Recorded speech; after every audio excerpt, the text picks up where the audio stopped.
Ladies and gentlemen, good Monday afternoon, and on behalf of Dr. Brooks Keel and all of us at Georgia Southern University, I'd like to thank you all for gathering here today. We're going to have a major announcement on the future of Georgia Southern athletics in this series of major announcements we've had the last couple of days. I will tell you, as we get started, we will have opening remarks, and then like on last Wednesday, we will have a brief question and answer session with the members of the media who are assembled here today. So we'll get started, and to do that, it's my honor to introduce to you the Director of Athletics at Georgia Southern University, Mr. Tom Kleinlein.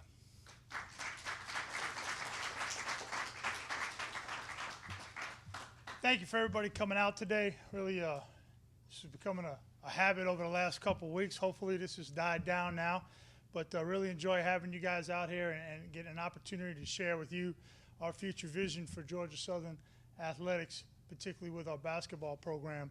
I stood before you a couple of weeks ago and I told you that we needed to make a change in leadership in our basketball program, and I was going to head out and attempt to find a person that was going to be the leader of our program, a CEO, a person that was going to be a coach, a teacher, somebody that was going to relate to players. And through an exhaustive process of interviewing 12 to 15 people, I found that man. I am honored today to talk to you about our basketball coach. Our basketball coach who comes to us after an interim role at the College of Charleston. This past year, he was at Virginia Tech in an assistance role. He was with Bobby Crimmins for the number of years at the College of Charleston, where they had 6 20-win seasons while he was associate head coach, 3 South titles, and 2 NIT appearances. And in the words of Bobby Crimmins, he said to me, he is a nuts and bolts guy who flat out tried to kill me with his work ethic every day. And that's my kind of guy that I'm looking for. So in a few moments, I'm going to introduce him to you. But I'd like to talk a little bit about our committee.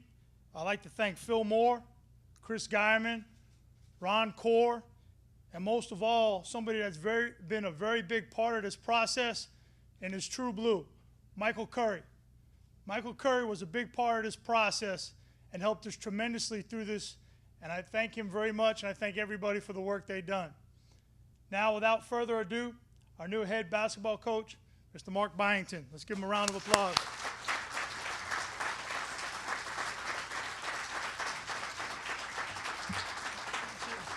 Dr. Keel. We're going to let Dr. Keel take all the good pictures. Go ahead, you stand right there. No, this is your man. Come on up here.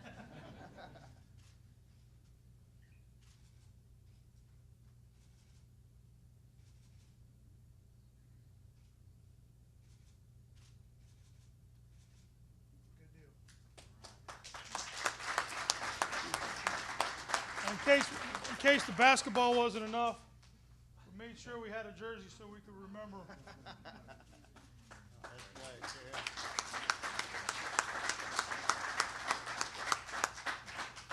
Thank you, Tom. No problem. Thank you. Good luck. Hold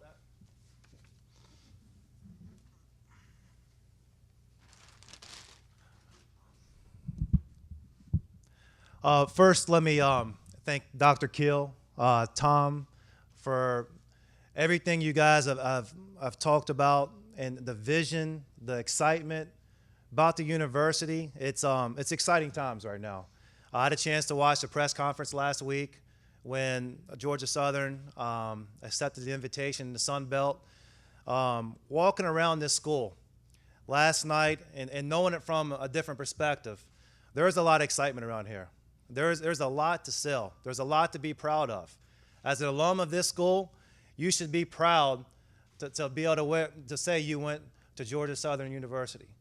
So let me first just tell you, I'm honored to be your head coach.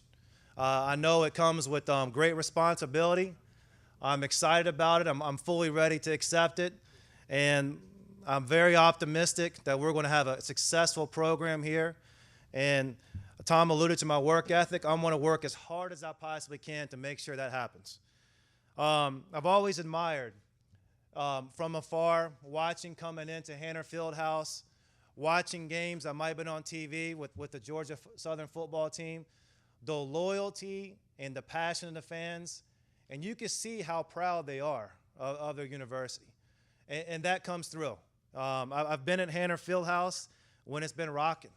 And one of the main things that I'm trying to do is I'm trying to fill it back up, trying to get the support again, and we're trying to build a winning program. So I know that place can be very, very difficult to play. So we're trying to build it back up. Two of the biggest things that excited me about the opportunity here, first is the tradition. I think a tradition is something to be embraced. I love learning about it. I love learning why people have been successful here, what they've done right, and to pay homage to the people that have done things to help build a great stadium like this or help great university like this. I'm learning a lot about Coach Russell. I doubt that I seriously will be headbutting anybody. The snakes will stay out of the locker room, but we're going to use some different motivational tactics, and we're going to work hard. But the phrase that I love is "it got to." I love it, and that'll be one of the things in our game plan. We're going to rebound, and we're going to take care of the ball and play the right way. But that's going to be on our board before we approach every game, because I love that philosophy. It's aggressive. It's approaching each game to go out and win. And I want our players to have that mentality, and I want to have that mentality. The tradition of the basketball team. I know people want a winner. And I know there's been some good players that came through in the past. I want to bring those players back. All right? It's not about me. It's not my program. All right? It's the school. It's the university's program. It's the city of Statesboro's program. I'm the leader of the program. But I want to bring guys back. I've coached against Julius Jenkins, Lewis Graham, Willie Powers. Some of these guys are terrific players. I know there's been great players in the past. I read about Jeff Sanders and all the great things he did. One of the guys that I really had a great phone call with, and I'm really excited that he has my back, is Michael Curry. Talking to him, talking for his vision of the program, we share a lot of similar thoughts. So talking with him about what he thinks needs to be done here and how he's going to help the program has really meant a lot to me, and I look forward to having a great relationship with him. And I mentioned walking around campus. This is a great product to sell. Henderson Library, the new Recreation Activity Center, Lake Wells and Ruby, the azaleas. I can't wait to bring recruits on campus and walk them around this place. It's beautiful. All right, it's going to be easy for them to want to come to school here, and they're going to be excited to go to school here. I told the players today when I met with them a couple of different things. I've told them they're fortunate to play basketball for Georgia Southern. And I told them that, some of the visions I have for them, some of the goals we have, and I told them this is a special place. And I know it from only being here for a day, but coaching against it, and now walking around this campus and talking to people, this is a very, very special place. As far as basketball and style, we're going to play the right way, all right? And that's an easy thing to say, but I'm stern on my beliefs that if you play the right way, good things will happen to you. We're going to play very hard, all right? We're going to be prepared, all right? We're going to work in the off season. These guys are going to train harder than they've ever trained before, all right? They're going to work in the weight room, because I feel like the best way to take the product on the floor is doing it before you get there. So, I want guys to die for loose balls. I want guys to get on the floor, to take charges. I want guys to have fun playing basketball. But I know what's fun for guys, and winning is. So I told the guys today, I said, we're going to prepare to win from everything we do. There's still a phrase from Chip Kelly. It talks about, the coach from Oregon talks about winning the day. And I told the guys that today. We're going to have that approach. We're going to have long-term goals, and we're going to have short-term goals. But right now, I told them as they're about to walk over to the study hall, and they're about to do some things with classes, I said, I want you to go win it. All right? I want you to have the best study hall you've ever done. I want you to sit there, and if you approach anything tonight, do it the best you've ever done. Tomorrow in class. Well, tomorrow I'm going to work some guys out and meet with them. I want them to win that opportunity to win that day, because I want them to get used to winning. Small wins add up. If they get used to winning, it becomes a mentality, and I want that to carry over not just to what they're doing in their daily lives, but that carry over to the basketball court. Couple of different things. Coach talked about my familiarity with the league. I do know the league well. I've been in SoCon for 9 years. I know the style of play, and there's a couple turnover changes with a couple of teams. I know right now that the biggest elephant in the room is beating Davidson. All right, and it's not easy. They're very well coached. He has the program rolling. But I told our guys, I was like, we're not shying away. We're not hiding from anybody. We're coming after everybody. And that's going to be our mentality. A style of play, I know how I want my vision, and what I'm going to have to do is evaluate the personnel. I feel like I can adjust. Looking at the team right now, I feel like we're athletic. I feel like we're versatile. I feel like we can shoot the ball at a decent pace. And I feel like we have some really good parts to work with. Eric Ferguson is one of the most talented guys in the league. You know, highly recruited here, very talented player. Cleon Roberts, I saw firsthand at Virginia Tech what he can do. All right, I think he made 4 or 5 threes and had a very good game with us and shot a good percentage this year. I know Jelani Hewitt, Marvin Bainham, Cameron Dunnigan. These guys are good players, just to name a few. And seeing them firsthand, scouting reports, watching tape, I feel confident I know what I have to work with on this team, and we can be successful. So the previous coach did a good job of bringing in some players, and I told them in the meeting today they got to buy in. All right, we got some guys that are rising seniors that have not won here. I told them they got to try to leave a legacy for what they've done, and they came to school here and they had different aspirations, different goals, and I asked each and every one of them, they haven't reached those goals. So I want them to have a chip on their shoulder, and I want them to be hungry. One of the things that was happening in the interview process, they asked me, you know, how do you feel about football? And I just lit up right away, and I absolutely love it. Coach Monken, I look forward to meeting him, but there won't be a bigger fan of the football program, of really all athletic programs here, than myself, my staff, and the basketball team. Always feel this way when you work at a school, and I'll make sure this is implemented throughout every single thing we do in our day. But when one person rises to the top, we all rise. If football goes and wins a huge bowl game, that helps the basketball program.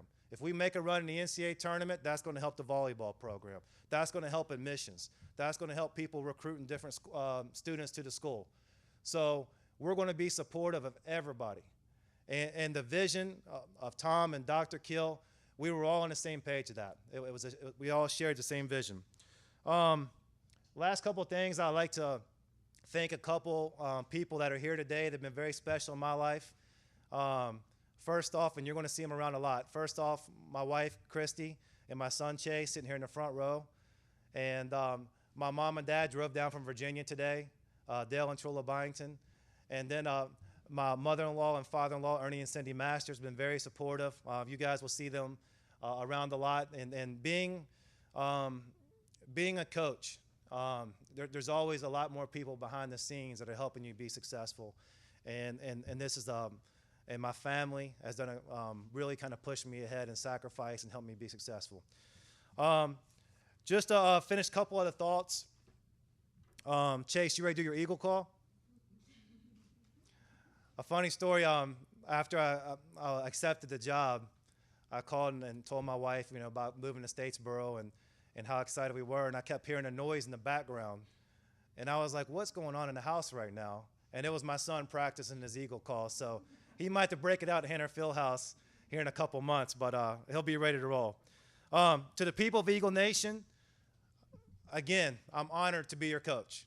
And it's a very privileged position I do not take lightly. I'm honored. And we're going to recruit quality student athletes, kids that care about academics, that are good basketball players, that are good people. Because knowing the people here and knowing what you deserve the basketball program to represent you in the right way. You deserve a winner. And myself, the players, the staff, we're going to work as hard as we possibly can to give you that. Thank you.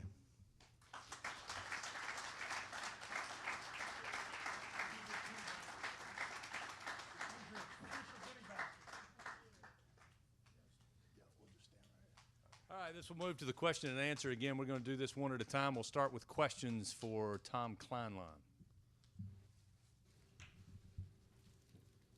What are the terms of the contract? Terms to be not to be disclosed to the public. No, I'm just kidding, Tom. He's on the same terms as our previous head coach. It's a 1-year agreement with the university, a 3-year agreement that's backed by our foundation.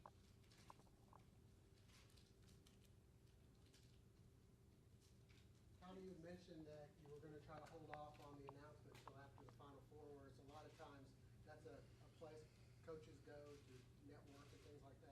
why the urgency to name the coach now instead of waiting till later? I think the biggest thing that came to light as we got through the process is the number of people that kept bringing Mark to my attention and kept recommending Mark. And as I started to talk to him and as I began to talk to our players back on campus, I felt like it was important that once I found the right leader to get them on campus as quickly as possible with our student athletes so they began to develop under a new coach. And that's why we moved the timeline up a little bit. What were some of the deciding factors with the hire? Well, it's an interesting story, and I don't even think he knows. As an interim head coach, one of his games that he won was at Kent State. And we didn't lose very often in that building when I was there. And the basketball team reported to me, and I actually sat behind the bench the night he was the head coach there, and I watched everything that he did, and it stuck in my memory.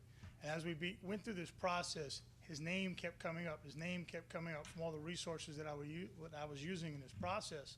That story, that memory, plus all the things that people were saying about him, his work ethic, the fact that he's a great teacher, a great communicator, a great recruiter, and the fact that when I talked to Bobby Crimmins, he basically said to me there wasn't a thing that Mark wasn't involved in his program on a daily basis, whether it was academics, whether it was marketing the program, whether it was recruiting, whether it was game planning. He had his hand in it, and he was a decision maker in a lot of it. So to me, when I set out, I wanted to have a CEO type person, a person who had his hands involved in everything, and a person who had a tireless commitment to being excellent. That's what I found. Tom, was there any concern to not have any NCAA tournament experience? Was that part of the things you were looking at in a coach, or was there other things that were more important? Well, when they were at College of Charleston, obviously they went to the NIT, which is postseason tournament experience, and I felt, seeing what he did there and seeing working for a guy like Bobby Crimmins, in my mind, hiring a coach, your pedigree and who you work for is as much as important as getting experience yourself. And when I sat down and talked to Coach Crimmins, he assured me that postseason tournament experience is a minor consideration in the sense that you're getting a young man that knows how to build a winner. And that was more important to me than postseason records. Tom, have any of the current players or any current recruits asked for relief of their scholarship? We have one current player who's asked. The rest of them have not, and the recruits have not. Who's the player? I'm not going to discuss that right now because that's still up in the air. How will you go about moving forward evaluating the program as far as success, wins and losses, postseason wins, SoCon tournament wins, SoCon tournament wins? Well, here in about 5 minutes, as soon as I get done turning this microphone over, he gets to start getting evaluated, and we start evaluating from day one. How is he going to get this current team to come together? How is he going to get out and begin to spread the word about what we want to do as a basketball program? And that starts an evaluation process, which will eventually lead us to the point where are we competitive and competing for championships in our conference? I said it before, it's no different with any sport here. We want to compete for conference championships in every sport across the board. Tom, was Mark concerned at all about the facilities at Hanner Fieldhouse? Have you guys discussed it? And if so, what is the future? I think you can ask Mark about that when it comes to the process. One of the things we did in the process is that every candidate received pictures of our facilities, saw our facilities firsthand. So if anything that was a facility issue, before they came to the table, it was a very open book process. When they sat at the table for the final interview, they knew all the good, the bad, and the ugly about our program, and that was important to me. That was important to me that when we sat at the table to begin to talk about being a head coach, they knew what some of the challenges were going to be here, and that came out in the interview that he knew what the challenges were and was willing to accept them. What is the future for Hanna Fieldhouse? Well, right now, I think, our future is to do everything we can to begin to brand our basketball program like we need to. There's clearly some things we need to do with our basketball program and some of the other teams that compete in that facility from a branding standpoint. And down the road with conference expansion, who knows where that's going to take us in terms of another facility. One more. Okay, thank you.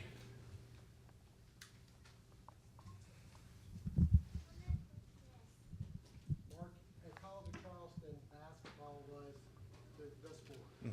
Maybe baseball picked up a little bit. Here it's football.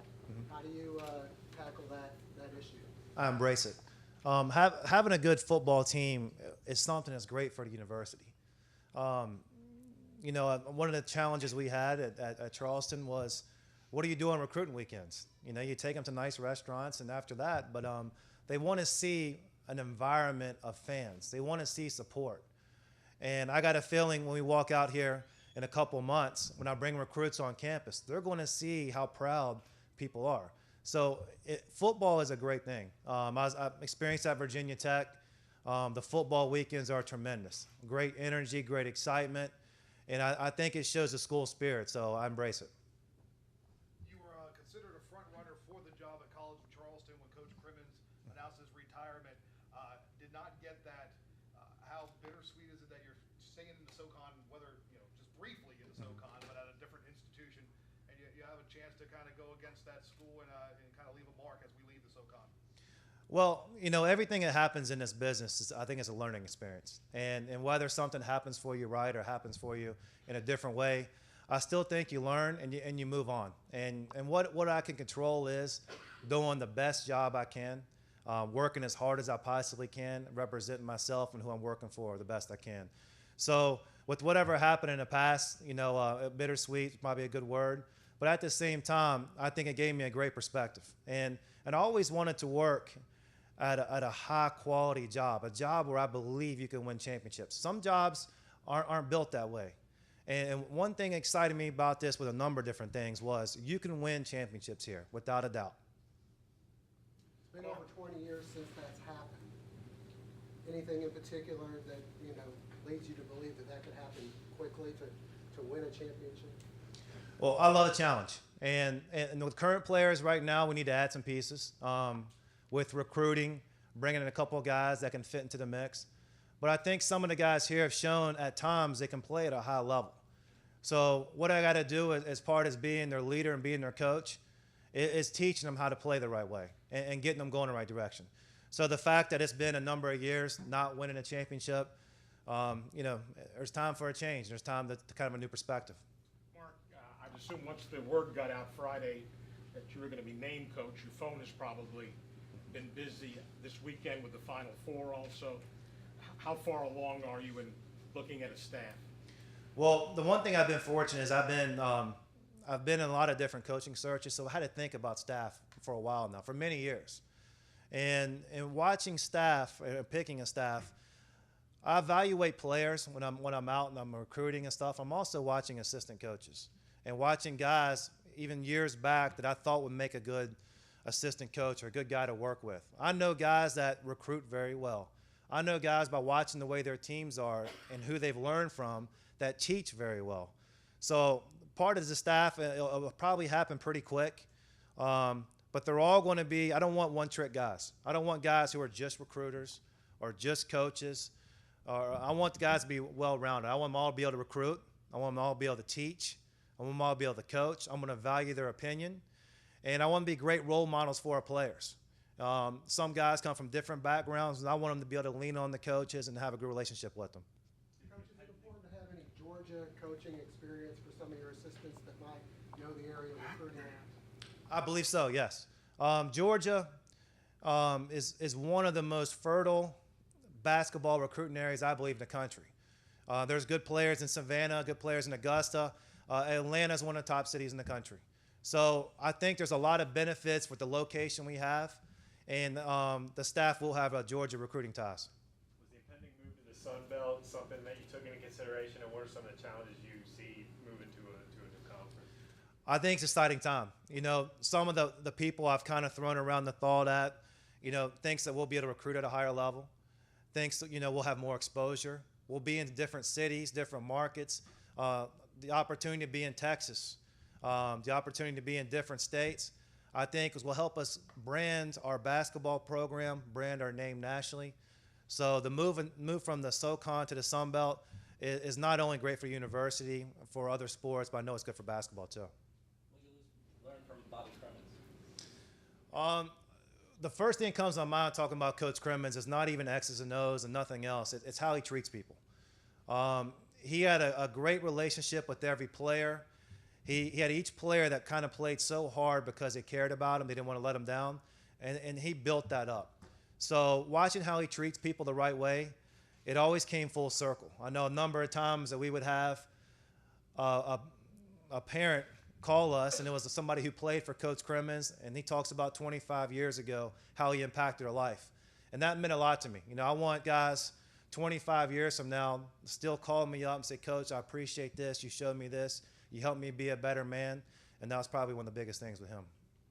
Coach, there's talk of some players transferring from the College of Charleston, at least one, maybe more.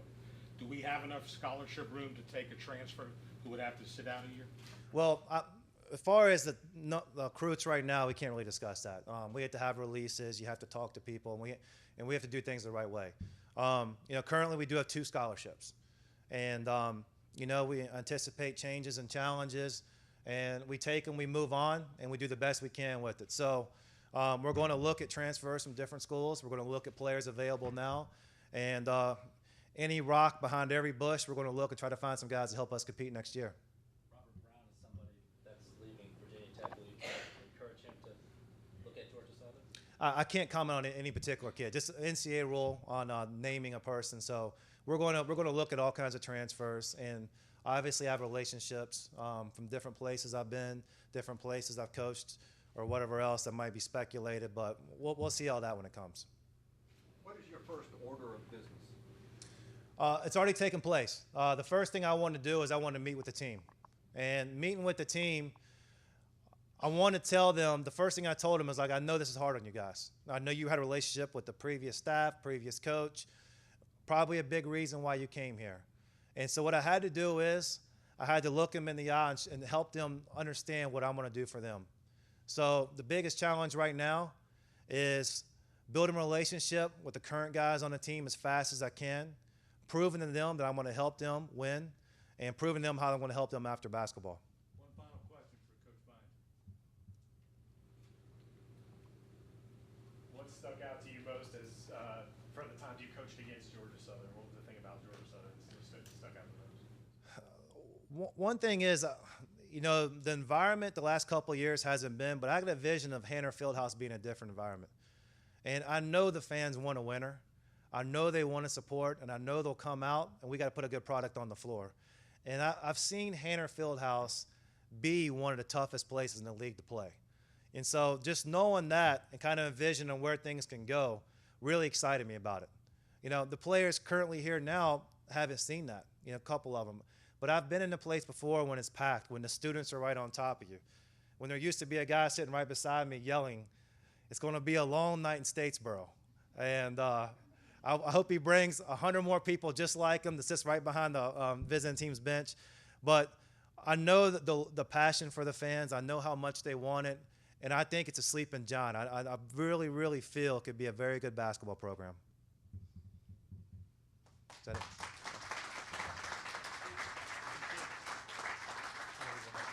All right, ladies and gentlemen, that'll wrap things up. Do want to remind you on the bar on the way out, there is a full bio on Coach Byington. Again, thanks for coming out, and go Eagles.